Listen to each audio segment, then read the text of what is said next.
حضرت سلمان علیہ السلام اپنے ایک وزیر کے ساتھ مجلس میں بیٹھے گفتگو کر رہے تھے۔ ایک نہایت خوبصورت شخص آپ کے پاس آیا جو مجلس میں داخل ہوا، آپ کے پاس تھوڑی دیر بیٹھا اور پھر چلا گیا۔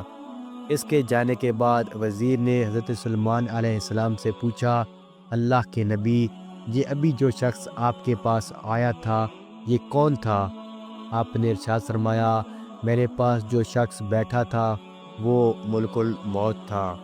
جیسے ہی وزیر نے موت کے فرشتے کا ذکر سنا، اس کا رنگ اڑ گیا، جسم کپ کپانے لگا اور عرض کرنے لگا، حضرت، میں آپ سے درخواست کرتا ہوں کہ آپ مجھے ہندوستان پہنچا دیں۔ میرے لیے ممکن نہیں کہ میں اس جگہ بیٹھوں جہاں ملک الموت بیٹھا ہے۔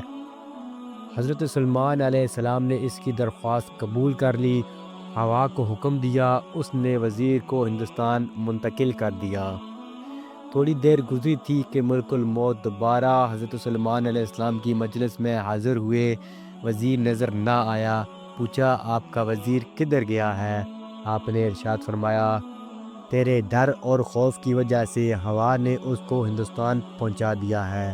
ملک الموت کہنے لگا، جب تھوڑی دیر پہلے میں آپ کی مجلس میں آیا تھا، اس شخص کو آپ کی مجلس میں دیکھ کر بڑا متعجب ہوا، کیونکہ اللہ تعالیٰ نے مجھے حکم دیا تھا کہ فلاں وقت پر اس شخص کی ہندوستان کے فلاں علاقے میں جان قبض کرنا ہے، اور یہ ہندوستان سے ہزاروں میل دور آپ کے پاس بیٹھا ہے۔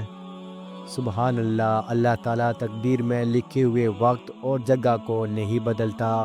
بہرحال میں وقت مقررہ پر ہندوستان پہنچا تو یہ شخص اس جگہ موجود تھا۔ اب میں اس کی جان قبض کر کے آپ کے پاس آیا ہوں۔